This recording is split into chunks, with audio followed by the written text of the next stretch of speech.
Pour ce 13e et dernier cours de l'année, nous allons rejoindre la vallée du Tigre avec les villes d'Achour et Ekallatoum.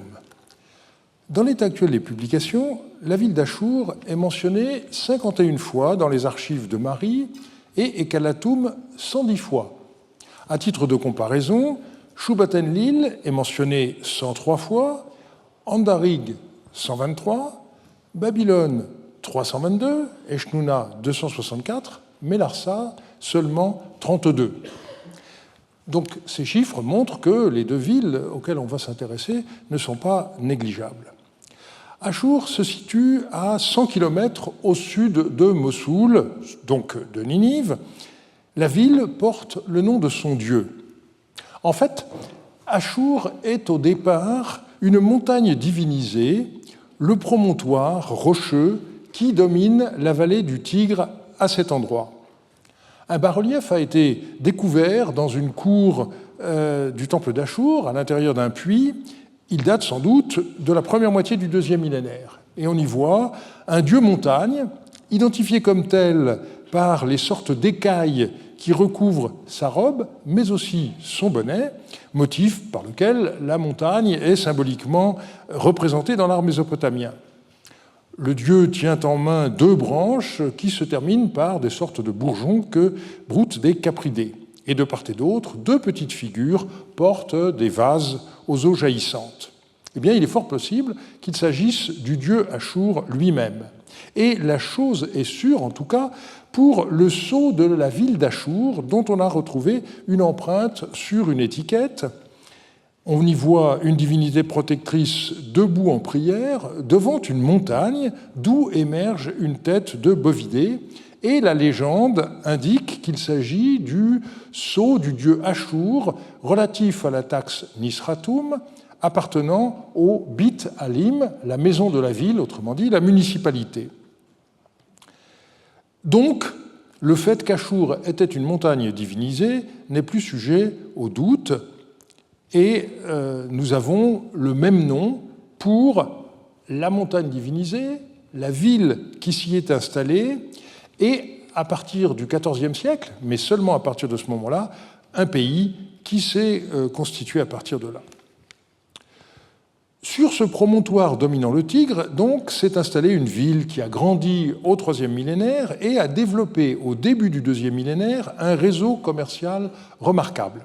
La branche la mieux connue, c'est celle qui relie Achour au cœur de l'Anatolie, le plus important comptoir commercial des Assyriens étant installé à Kanesh, aujourd'hui Kultepe. La ville d'Achour était alors une petite cité-État, avec à sa tête un roi qui se disait seulement représentant Ishiakum du dieu Achour et qui était par ailleurs désigné avec le titre de prince, Roubaoum, mais pas avec le titre de roi. Au passage, on ne saurait assez insister sur le fait qu'aux alentours de 2000, la situation était exactement la même à Eshnouna, où ceux que nous nommons rois n'avaient que le titre de représentant, Ishiakum, du dieu local, Tishpak, et le titre de prince. Voilà encore un cas où le fait que les études paléo-assyriennes soient trop souvent coupées des études paléo-babyloniennes, pour des raisons de langue et d'écriture, est certainement préjudiciable. À Achour, on a donc affaire à une monarchie au pouvoir limité par une assemblée très puissante, des marchands dirigeant de fait la politique de leur ville. On aura l'occasion de s'en rendre compte. Donc nous allons commencer par faire l'histoire des recherches de terrain. Nous verrons ensuite pourquoi il faut parler de Samsi-Adou, roi d'Ekallatoum, et non de Shamshi-Adad Ier, roi assyrien, comme on le fait encore dans trop d'ouvrages. Et nous verrons ensuite quelques dossiers relatifs à Achour et Ekallatoum du temps du fils de Samsi-Adou, Ishme-Dagan. Je commencerai par dresser un historique des recherches sur ces deux villes. Pour Achour, ce sera l'histoire des fouilles qui remonte à plus de 2 siècles.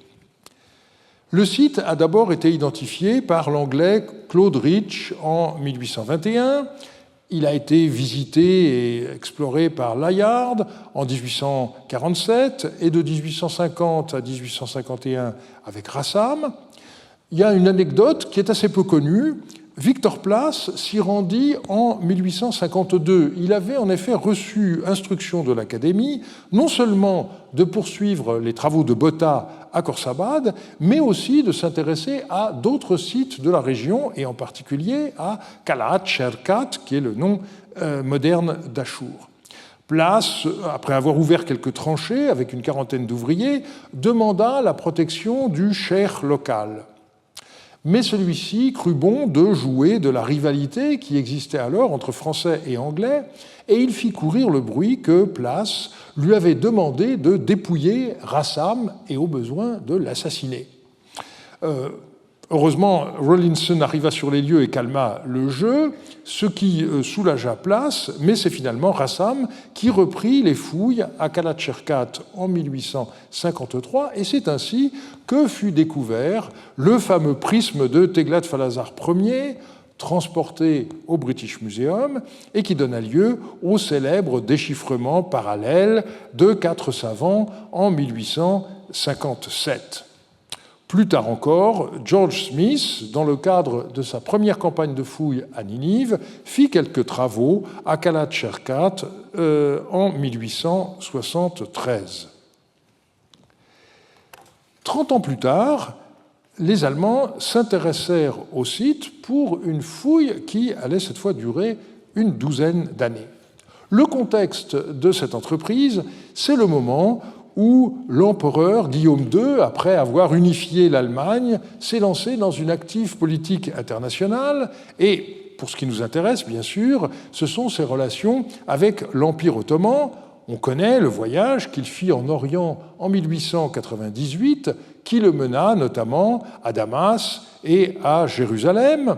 Dans la foulée, si je puis dire, la Deutsche Orientgesellschaft, donc la Société orientale allemande, a été créée et la fouille de Babylone a été lancée par Robert Koldewey.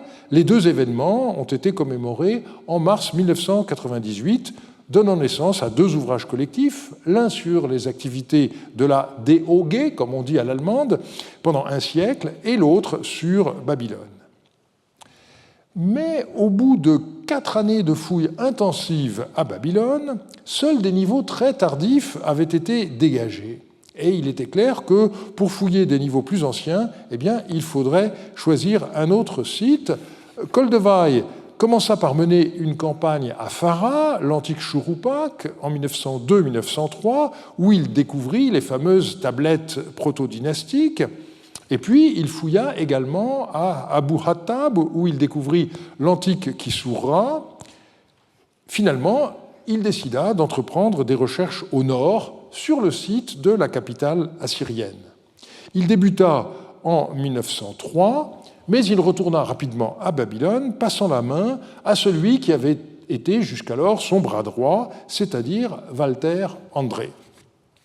Et donc, c'est l'occasion de dresser brièvement le portrait de celui-ci. En 1903, il n'était âgé que de 28 ans, et il avait, comme Koldewey, une formation d'architecte. Il mena l'entreprise avec une rigueur remarquable jusqu'à la fin de la mission en 1914. C'était aussi un artiste, et un livre de reproduction de ses peintures a été publié en 1989. Il a écrit ses souvenirs qui ont été publiés après sa mort, mais il est surtout célèbre pour son livre de synthèse sur les fouilles d'Achour qui a été réédité en 1977 avec des compléments par Bartel Rouda. J'ai trouvé dans les archives de Gertrude Bell, qui sont en ligne, cette photo d'une visite qu'elle effectua à Achour en avril 1911. Elle est, comme il se doit, à la droite d'André. Alors, vous pourriez vous étonner du luxe de cette salle à manger, mais il faut savoir que les Allemands, aussi bien à Achour qu'à Babylone d'ailleurs, fouillaient à l'année, excepté une période de congé durant les mois d'été les plus chauds. Et donc, il fallait quand même disposer d'un minimum de confort. Une fois rentré en Allemagne au début de la Première Guerre mondiale, André dut attendre 1926 avant de pouvoir récupérer les caisses contenant les objets qu'il avait découverts et qui étaient destinés au musée de Berlin, parce que le bateau sur lequel se trouvaient ces caisses avait été arraisonné au Portugal.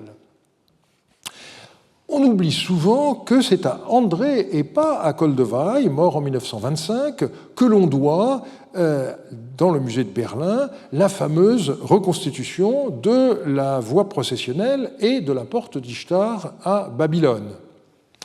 Et à toutes les bonnes âmes qui crient au scandale devant la soi-disant spoliation des Irakiens, il faut montrer cette photo. Il n'y a eu nullement démontage sur place d'un monument pour le transporter au musée de Berlin, mais un travail de puzzle incroyable à partir de milliers et de milliers de fragments de briques. Le malheureux André a eu la douleur de voir en 1946 les Russes s'emparer des richesses du musée, et il mourut juste avant qu'elles soient restituées en 1958. Le centenaire du début de la fouille d'Achour a été célébré par un colloque à Berlin en février 2004 qui a donné lieu à un ouvrage collectif. Un des nombreux mérites d'André a été une excellente organisation des publications.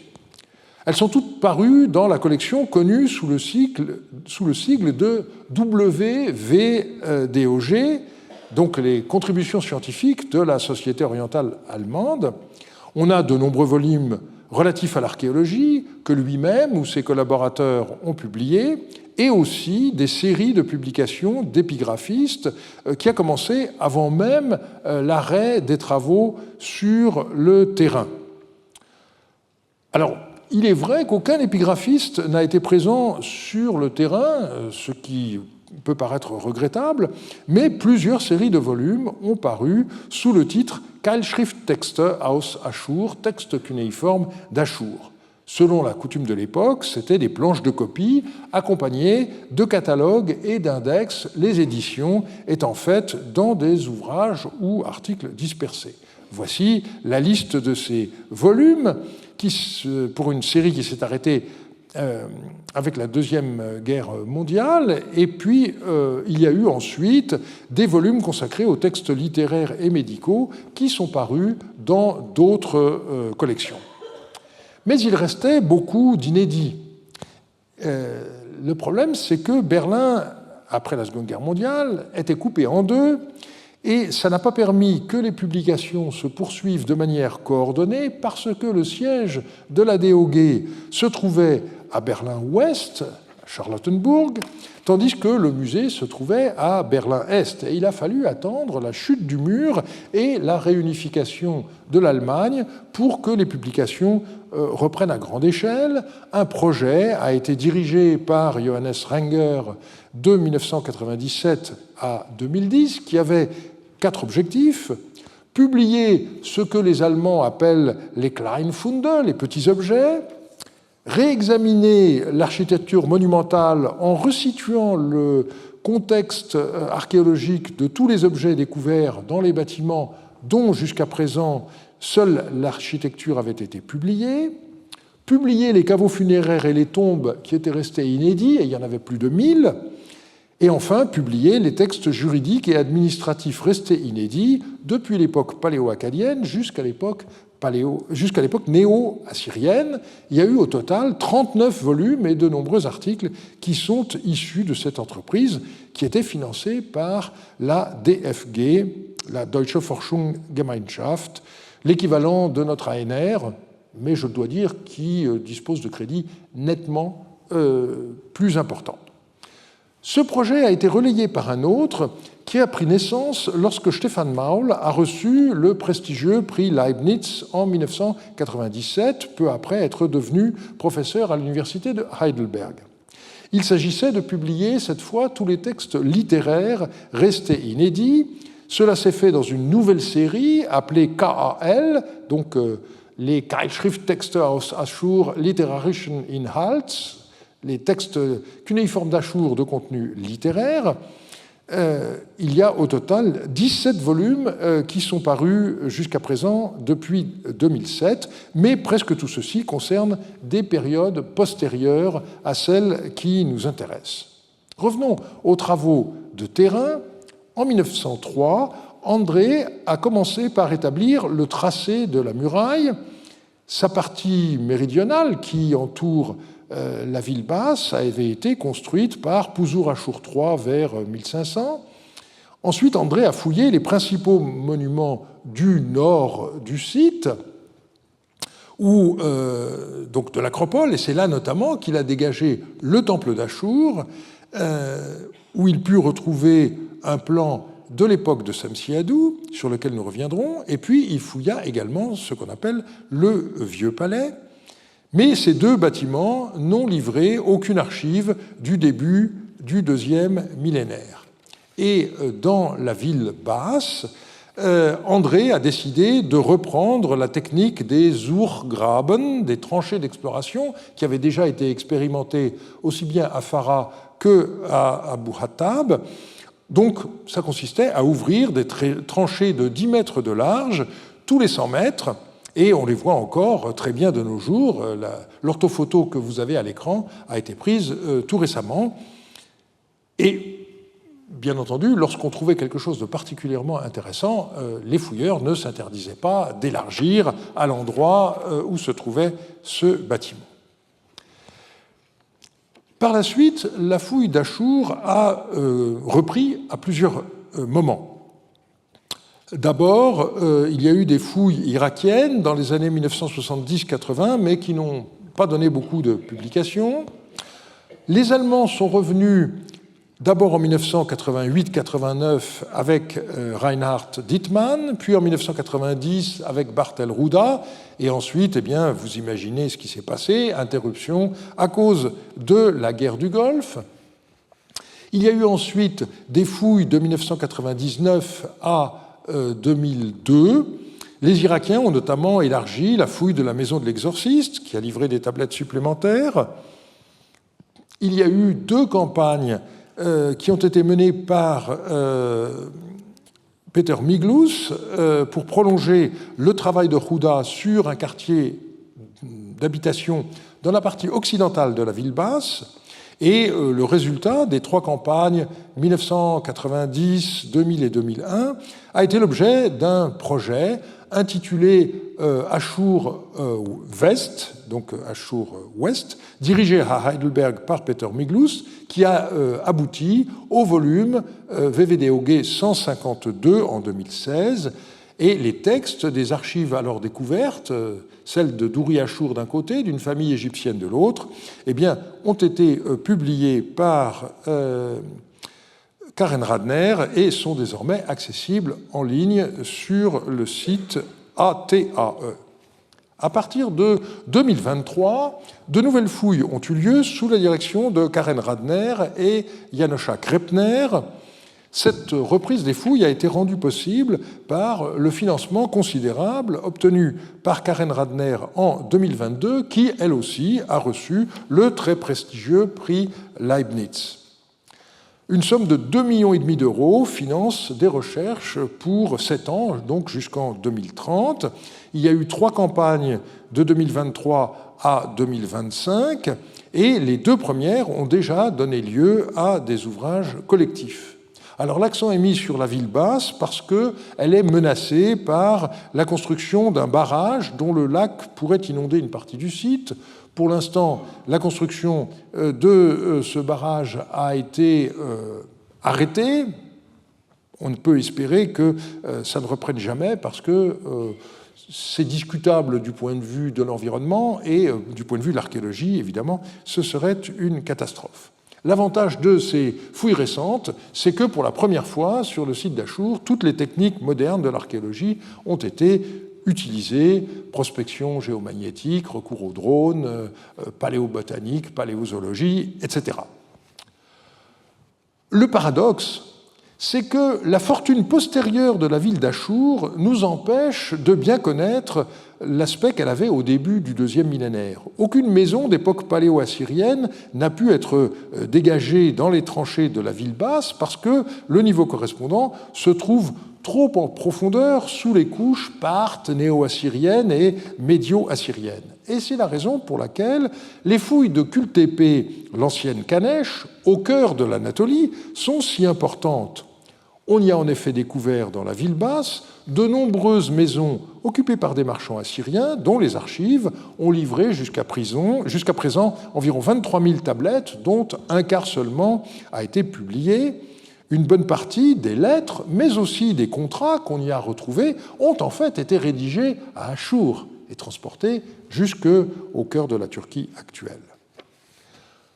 Nous passons maintenant à Ekallatoum, avec une problématique complètement différente, puisqu'il s'agit avant tout de savoir où se trouvait cette ville, bien connue par les textes, qui date aussi bien du début du deuxième millénaire que jusqu'à l'époque néo-assyrienne. On peut résumer la recherche en 3 temps. Première étape, on localisait Ekallatoum au sud d'Achour, à cause de la liste royale assyrienne, comme on le verra dans un instant. Celle-ci indique que Samsiadou, venant de Babylonie, s'empare d'Ekallatoum et 3 ans plus tard d'Achour. Et donc la logique géographique semblait imposer qu'Ekallatoum soit situé entre Babylone et Ekallatoum. Mais la situation a changé en 1964 avec la publication de l'itinéraire de Yale par William Hallo. Ce texte contenait en effet ce que Hallo a qualifié lui-même de surprise exceptionnelle, l'indication qu'Ekallatoum se trouvait à une étape au nord d'Achour. Or, il y a exactement 25 km, à 25 km au nord d'Achour, un site nommé Tel Haïkal, qui semblait à Hallo avoir gardé le nom de l'antique ville. C'est un site qui se trouve sur la rive gauche du Tigre, mais à l'endroit d'un gué sur le fleuve, de sorte qu'on pouvait facilement traverser à cet endroit. Mais par la suite, 2 éléments sont apparus. D'abord, le fait qu'il n'y avait pas de niveau paléo-babylonien repérable en surface à Tel Haïkal, et d'autre part, le fait que dans les textes, de façon indubitable, Ekallatoum se trouvait sur la rive droite du Tigre et pas sur la rive gauche. Il faut aussi signaler que la recherche a mis en évidence l'existence d'une autre ville d'Ekallatoum sur le Moyen-Euphrate supérieur, un peu au nord des mares. C'est le nom du Tel Munbaka à l'époque paléo-babylonienne. Ça n'a pas d'impact direct sur la recherche d'Ekallatoum, mais ça permet d'écarter quelques textes qui posaient problème dans la recherche. Retour au Tigre. L'étape décisive dans la localisation d'Ekallatoum a été effectuée par Adelaide Otto et Nele Ziegler en 2022 et leur publication est parue dès l'année d'après. Grâce à de nouvelles images aériennes, elles se sont intéressées à un énorme site installé à 18 km au nord d'Achour, le Tel Huwaish. Ce site avait été identifié antérieurement avec la ville néo-assyrienne d'Oubassé par Émile Forer en 1920 à la suite de Delitzsch, puis par James Kinney Wilson sur la base d'une indication de David Oates. Mais en 1978, Julian Reed, à la suite de ce qu'avait écrit André lui-même dès 1913, avait montré que situer Oubassé à Tel Huwaish n'était pas possible, parce que Oubassé est cité dans les sources comme l'endroit où on trouve du bitume. Or, la source du bitume dans la région, c'est la ville moderne de Kayara, qui est beaucoup plus au nord et où aujourd'hui encore de l'asphalte sort du site.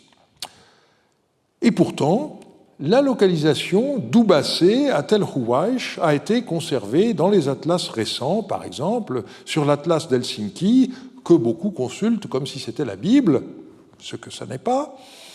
Et vous voyez donc ici Ekallati, qui est une mauvaise forme pour Ekallatum ou Ekallatu, qui est situé encore une fois à Tel Haikal, et vous avez donc Ubassé, qui est localisé en réalité à Tel Huwaish. En réalité, avec sa muraille, que l'on voit très bien par vue aérienne, avec sa ville haute, le site correspond tout à fait à ce qu'on attend d'une grosse capitale au deuxième millénaire. Et la comparaison avec Tel Leilan, Shubat Enlil, est éloquente. On a affaire à une ville d'importance équivalente. Les deux photos sont ici à la même échelle. Et l'hypothèse de Nele Ziegler et de Adelaide Otto a été confirmée par la fouille par Salem Ahmed d'une tombe qui se trouvait sur l'acropole de Tel Huwaish et qui a été mise en évidence par le ruissellement. Son contenu date clairement du Bronze moyen. Or, cette tombe est située relativement en hauteur sur l'acropole, et donc il n'y a pas doute que le niveau élevé de l'acropole n'est pas dû avant tout à des occupations plus récentes. Une prospection a été faite en janvier 2002 par Salem Ahmed et Niccolò Marchetti, qui a montré également des éléments néo-assyriens, ce qui correspond bien à l'histoire d'Ekalatum. Il serait évidemment très important de fouiller ce site, mais vous l'avouerez, les circonstances politiques ne sont guère favorables à une telle entreprise dans l'immédiat. Et nous allons maintenant passer de l'archéologie et de la géographie historique à l'histoire proprement dite. Le fait majeur qui caractérise l'histoire d'Achour à la fin du XIXe siècle, c'est sa conquête par Samsi-Adou qui mit fin à la dynastie locale. C'est parce que Samsi-Adou était connu comme roi d'Assyrie qu'au début de la publication des Archives royales de Marie, Georges Dossin a mis l'accent sur la période où Marie a été dominée par ce souverain. Le nom de Zimrilim ne disait rien à personne. Éditer les lettres de Shamshi-Adou mettait la découverte épigraphique bien plus en valeur. Et sur les 5 premiers volumes de la série des Archives royales de Marie, 3 ont été consacrés à Samsi-Adou et ses 2 fils. Et vous remarquez au passage le flou qu'a toujours entretenu Dossin avec cette notion de correspondance qui mélangeait correspondance active et correspondance passive. En réalité, dans ces 3 volumes, pratiquement toutes les lettres étaient adressées à Yasmaradou. Les 2 premiers volumes ayant Shamshi-Adou, comme on disait alors, comme expéditeur, et le volume d'ARM5 étant plus mélangé. Et nous allons voir comment la tradition historiographique a conduit pendant longtemps à considérer Samsi-Adou comme un roi d'Assyrie avant que cette approche soit remise en cause. Et puis ensuite, je vous présenterai ce que nous savons des villes d'Achour et d'Ekalatum à l'époque de Samsi-Adou. Jusqu'à une période assez récente, donc, Samsi-Adou a été considéré comme un roi d'Assyrie et un bon indice de cela, c'est le fait que les inscriptions de Samsi-Adou se trouvent dans le tome 1 du recueil des inscriptions royales assyriennes que Grayson a publié en 1987. Et c'est à partir des années du milieu des années 1980 que cette vision a été remise en cause. Le problème majeur vient de la liste royale assyrienne. Et je reprends ici les indications d'une étude de Nele Ziegler dans un recueil qui est encore sous presse. La liste royale assyrienne est connue grâce à des manuscrits rédigés à la fin du deuxième et au début du premier millénaire qui énumèrent les souverains d'Achour depuis les origines. En général, vous avez simplement le nom du roi, sa filiation et la durée de son règne. Mais pour Samsi-Adou, cette liste contient de façon exceptionnelle une entrée bien plus développée. Donc, si on lit à la syrienne, ça donne Shamshi-Adad, fils d'Ila-Kabkabou, alla à Kardouniash, c'est-à-dire en Babylonie, au temps de Naram-Sin. Pendant l'éponymie d'Ibni-Adou, Shamshi-Adad monta depuis Kardouniash, s'empara d'Ekalatum et résida pendant 3 ans à Ekalatum. Pendant l'éponymie d'Atamar-Ishtar, Shamshi-Adad monta depuis Ekalatum, chassa du trône Erichum, donc Erichum II, fils de Naram-Sin, et s'empara du trône. Il régna 33 ans.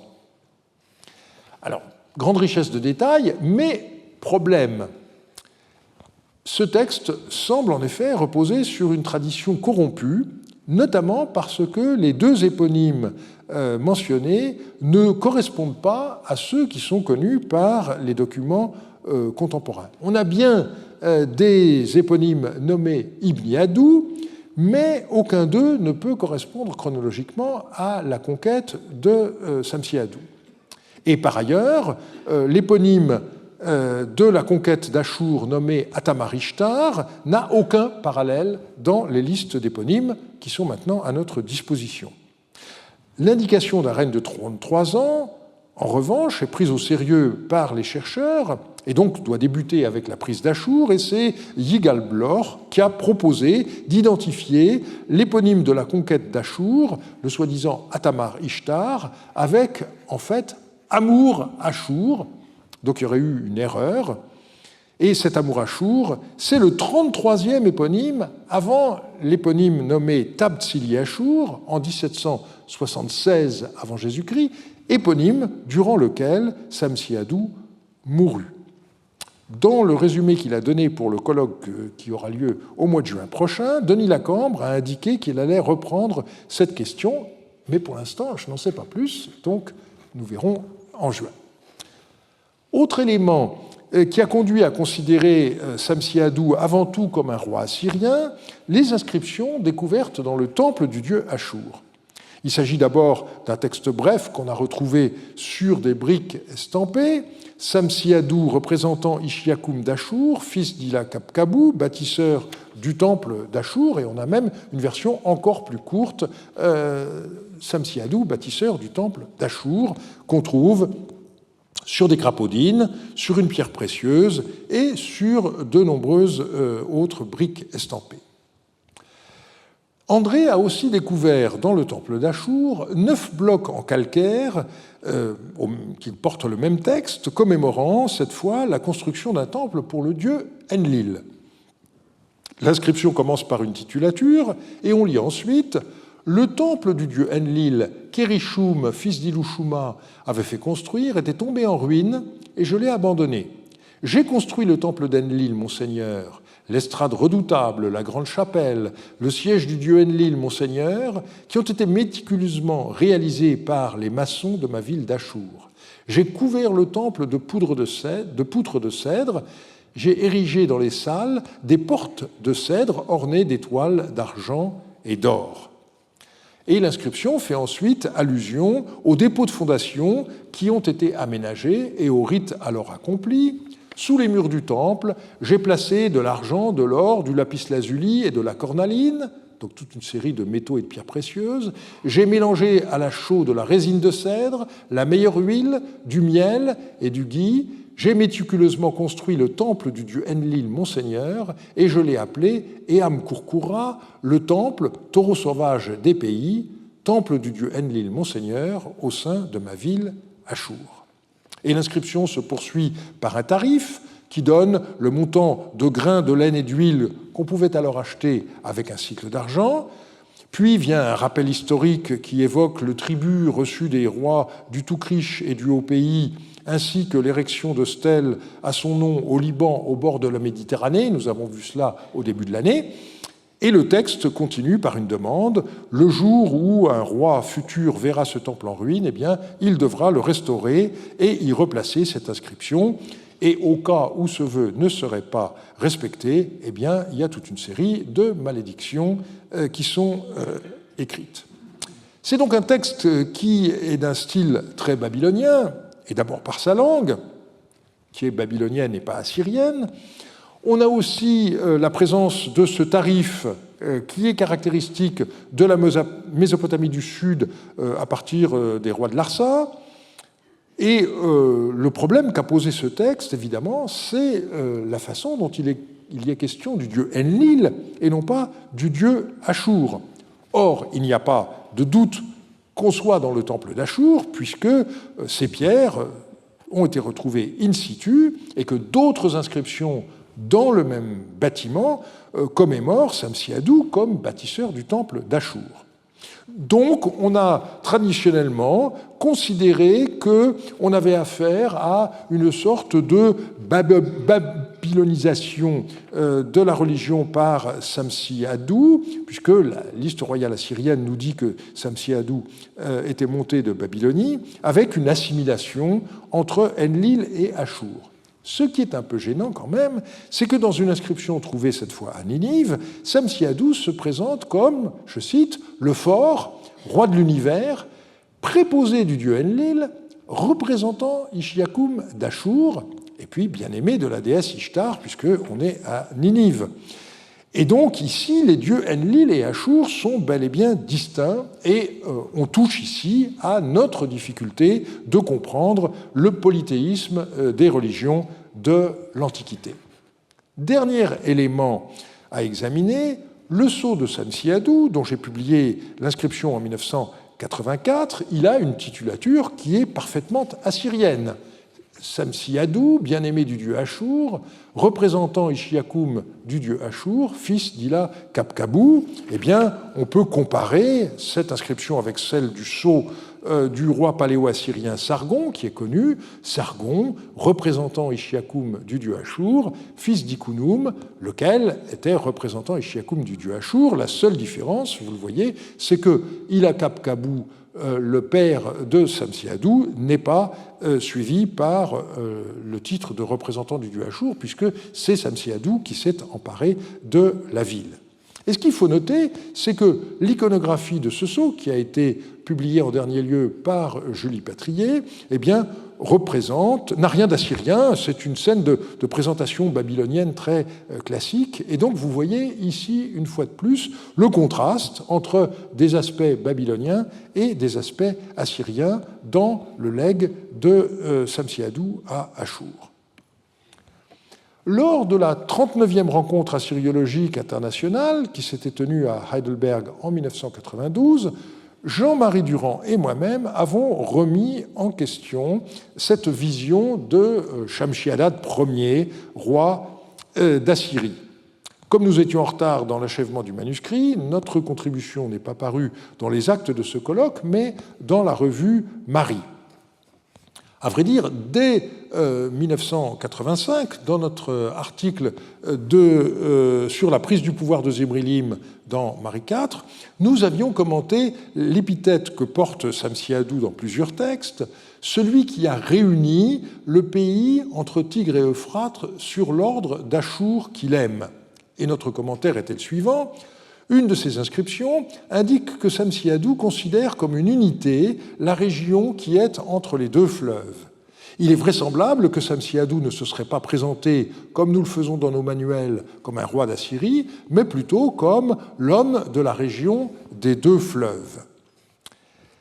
Et depuis 1985, Jean-Marie Durand a forgé ce concept de royaume de Haute-Mésopotamie dans diverses études, et vous pourrez lire très bientôt la contribution de Nele Ziegler à ce sujet dans le volume Archibapsis qui part cette semaine à l'impression, et qui sera certainement disponible au colloque de juin, et même sans doute avant.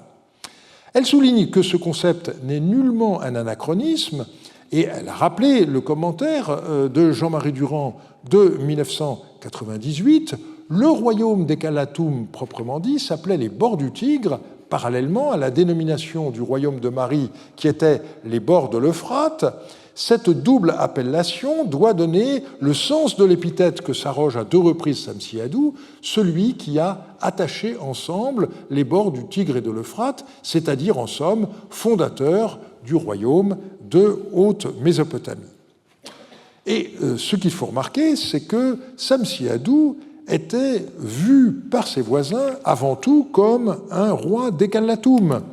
C'est en effet l'un des éléments qui a été très surprenant dans la stèle de Dadoucha qui a été découverte à Eshnouna par hasard et où figure la mention Samsi-Adou, roi des Calatoum.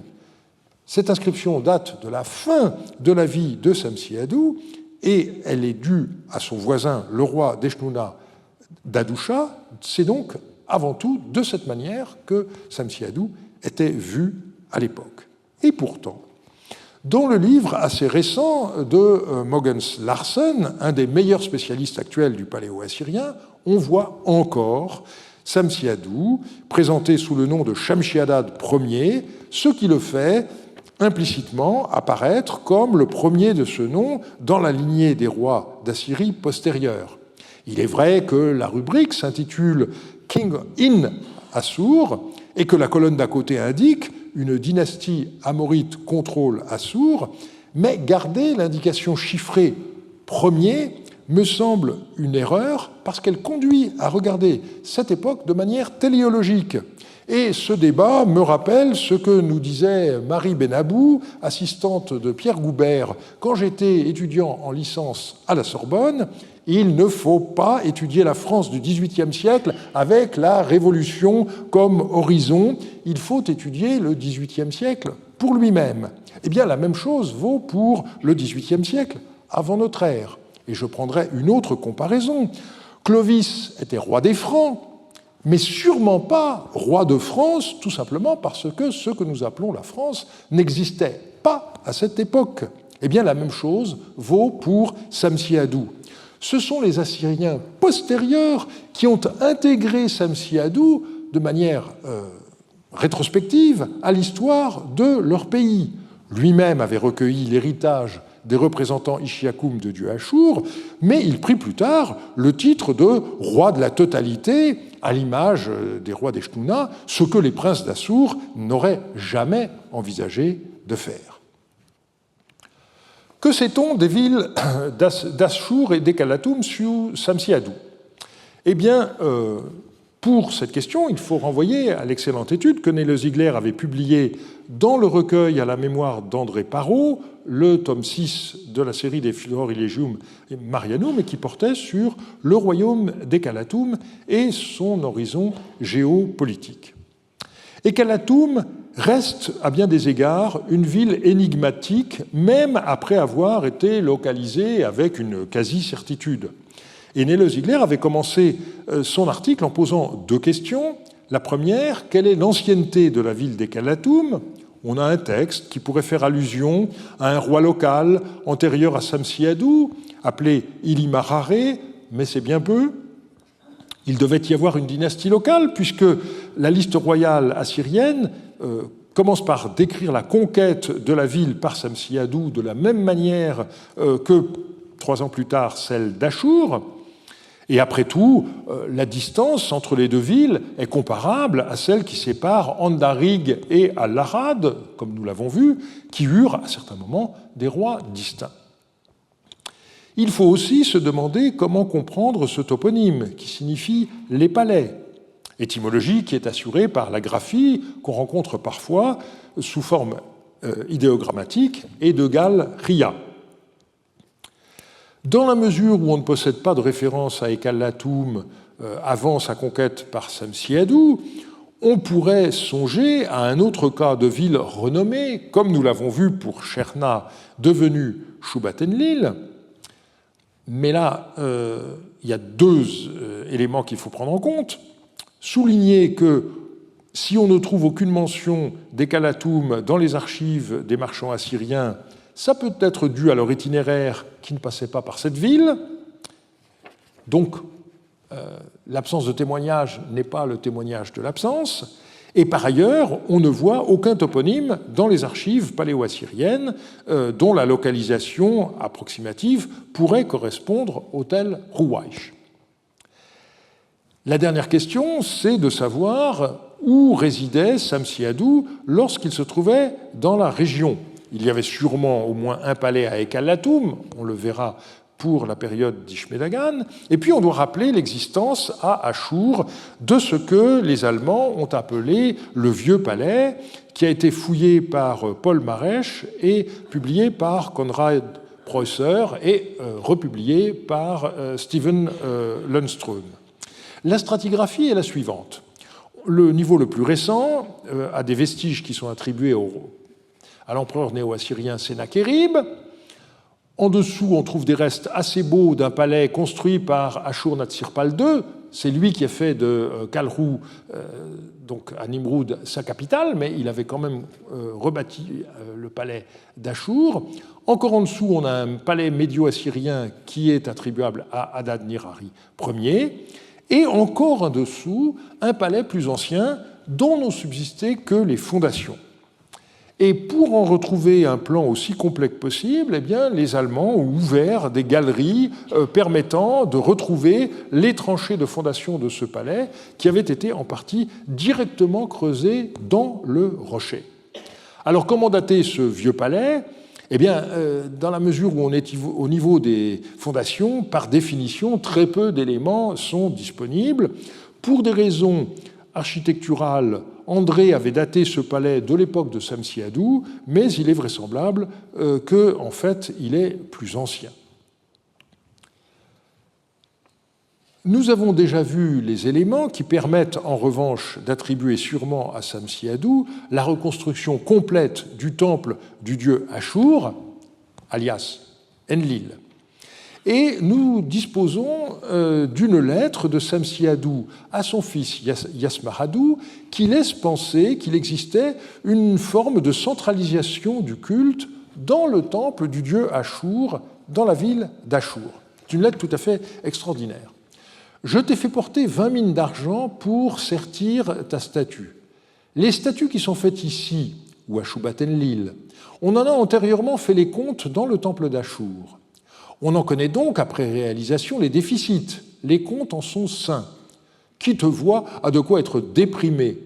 Étant donné que tu ne m'as pas envoyé les tablettes de calcul préliminaires de la statue, de l'œuvre une fois achevée, ni d'effreinte, on n'a pu en faire les comptes. Présentement, interroge Machoum et Machia. Demande-leur toute information sur ce travail. Fais recopier point par point sur un document particulier les tablettes comportant les comptes de l'argent nécessaire à cette statue, tout particulièrement l'argent du sertissage, travail qui se trouvera fixé sur la statue, ainsi que l'argent qui a subi une freinte lors du coulage et du remplissage, soit le compte de l'argent lorsque Radnou aura agencé cette œuvre, produit fini, et fais-le-moi porter. C'est en fonction du document qui la concerne, représentant la vie de ces prud'hommes, et le compte de l'argent nécessité par l'œuvre une fois finie, qui se trouvera fixé à la statue, noté par écrit et déposé dans le temple d'Achour, qu'il faut livrer au maître d'œuvre de la statue le métal qui est nécessaire au travail fini, qui se trouvera fixé sur la statue. Et on rêverait bien sûr de posséder les pièces de cette comptabilité, mais ça n'est pas le cas. Et je terminerai cette section en rappelant ce que Samsiadou écrivit à une autre occasion à Yasmaradou. Il reprochait à son fils d'avoir commandé la fabrication de nouvelles statues divines sans disposer de ressources suffisantes pour assurer ensuite les offrandes régulières à ces divinités. Et il écrivait ce passage significatif: « La ville de Marie est déjà pleine de dieux, et il n'y en a pas qui en soit aussi remplie de divinités comme Marie. Il n'y a que Marie et aussi Achour pour être pleine de dieux. » À la mort de Samsiadou, son empire fut démantelé, beaucoup de royaumes annexés reprirent leur indépendance, c'est ainsi que le royaume de Marie passa de Yasmaradou à Zimrilim, mais Ishme-Dagan, le fils aîné de Samsiadou, réussit à se maintenir sur le trône des Kalatoum. Cependant, son importance diminua et à plusieurs reprises, on le voit obligé de se réfugier chez Hammurabi de Babylone. Il faudra un jour écrire une biographie d'Ishme-Dagan, qui est vraiment un personnage extraordinaire, mais pour l'instant, ce serait prématuré car il reste trop de textes à publier, et c'est à quoi Nele-Ziegler s'y emploie. Par ailleurs, le détail de l'histoire politique est horriblement compliqué, et donc on pourrait facilement passer une année entière à débrouiller tout cela. Je vous renvoie provisoirement à Florilegium Marianum V et à l'esquisse écrite par Nele-Ziegler dans le dictionnaire de la civilisation mésopotamienne. Je me limiterai, en terminant aujourd'hui, à 3 questions. Le problème historiographique posé par Ishme-Dagan, les informations que nous avons sur les marchands assyriens sous son règne et les comptes rendus d'audience par des envoyés de Zimrilim auprès d'Ishme-Dagan. Donc je commencerai une nouvelle fois par une mise en garde méthodologique. Dans notre article de Marie 8, Jean-Marie Durand et moi-même avions signalé ce qui nous semblait une aberration, le fait que dans la série du projet des inscriptions royales de Mésopotamie de Toronto, le RIM Project, eh bien, Samsiadou était rangé sous la rubrique Achour, ce qui peut se comprendre, Yasmaradou sous la rubrique Marie, ce qui est juste, mais Ekalatum n'apparaît nulle part. Alors il est vrai qu'on ne possède aucune inscription d'Ishmedagan, mais les sceaux de serviteurs des rois sont publiés dans les volumes du RIM Project. Or, quand parut le volume RIM 4 en 1990, on connaissait déjà des sceaux de serviteurs d'Ishmedagan découverts à Tel Leilan en 1985, et donc il aurait fallu dans RIM 4 un chapitre sur Ekalatum. Et au passage, j'attire votre attention sur la tablette L85-148 qui, jusqu'à présent, est passé inaperçu dans la littérature. On a là un sceau qui est ainsi libellé « Ishmedagan, fils aîné du roi, bien-aimé du dieu », et puis le nom n'est pas lisible, « Ilumgamil est son serviteur ». C'est le seul texte qui prouve explicitement qu'Ishmedagan était bien le fils aîné de Samsiadou. On n'en avait pas de doute, mais il faut quand même remarquer la titulature qu'on trouve sur le sceau d'un de ses serviteurs. Sous Ishmedagan, le commerce des marchands assyriens vers la Cappadoce continua, mais il était moins prospère qu'il ne l'avait été au XIXe siècle. La phase la plus ancienne à Kultepe, c'est le niveau 2, c'est celui qui a livré de loin le plus de textes. La période plus récente est désignée comme le niveau 1B, et nous avons dans les archives de Marie quelques témoignages contemporains de ce niveau. On en a vu lors de notre séance sur la ville de Nahur, et je vais vous en donner aujourd'hui quelques autres. Vous vous rappelez que Yamtsum était le chef de la garnison Mariotte à Ilan-Tsura au moment où les Élamites ont envahi la Haute-Mésopotamie. Eh bien, deux de ces lettres livrent des informations sur le sort des marchands assyriens qui avaient manifestement un comptoir commercial dans la ville de Cherna Shubatenlil. Premier passage, c'est la confusion entre les Élamites et les Echnounéens qui demeuraient à Cherna, et ils ont chassé les marchands assyriens qui demeurent à Cherna. Quelle phrase, hein, ils ont chassé les marchands assyriens qui demeurent à Cherna pour s'exercer. Voilà un beau passage. Que Monseigneur sache cela. Et deuxième nouvelle, cette fois plus rassurante, les marchands assyriens qu'on avait précédemment expulsés sont tous rentrés dans leurs maisons, ce qui montre qu'ils avaient des maisons permanentes. Un peu plus tard, Yamtsum se retrouva en poste à Karana, et une de ses lettres montre que le chef des marchands d'Assur pouvait avoir une activité diplomatique autonome. Et c'est ainsi qu'il décida un rapprochement avec le roi de Karana, Askuradou.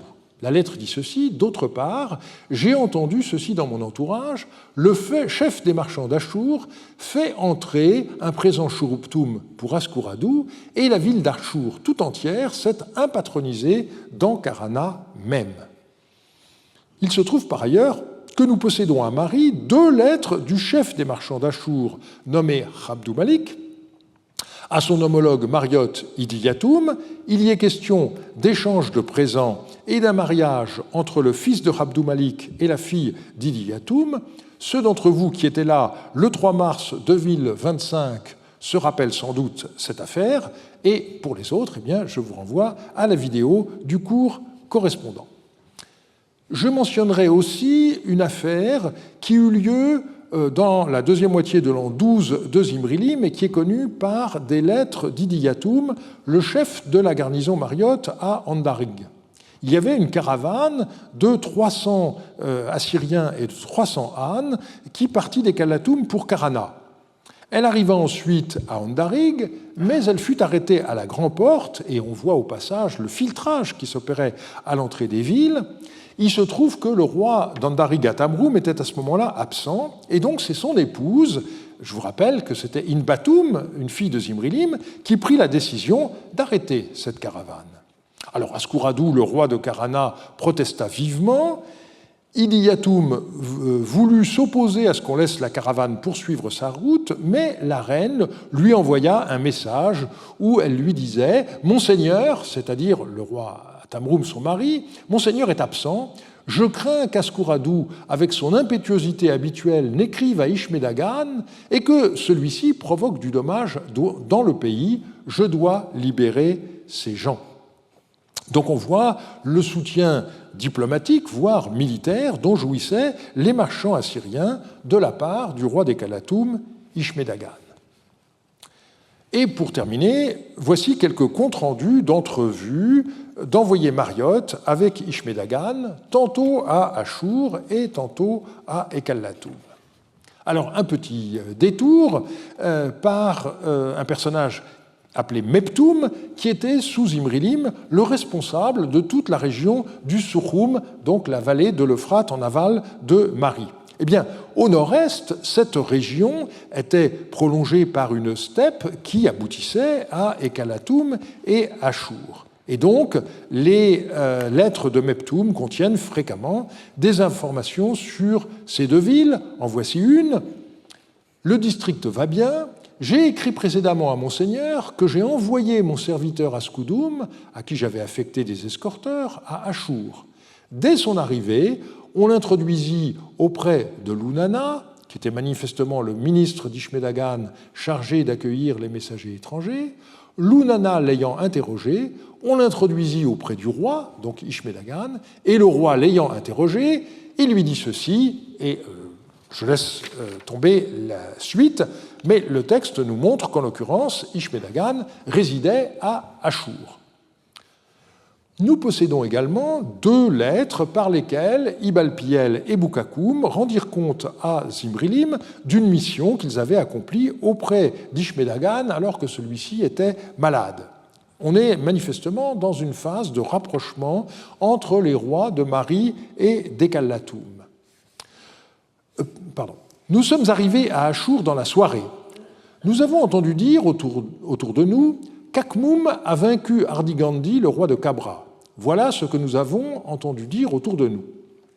Nous sommes arrivés à Ekallatoum et Ishme-Dagan nous a déclaré 500 soldats de Gourgouroum ayant razzié et pillé le pays d'Ardigandi, 2000 soldats d'Ardigandi sont sortis à la rescousse, ils ont livré bataille et qu'Akmoum a entrepris de vaincre Ardigandi.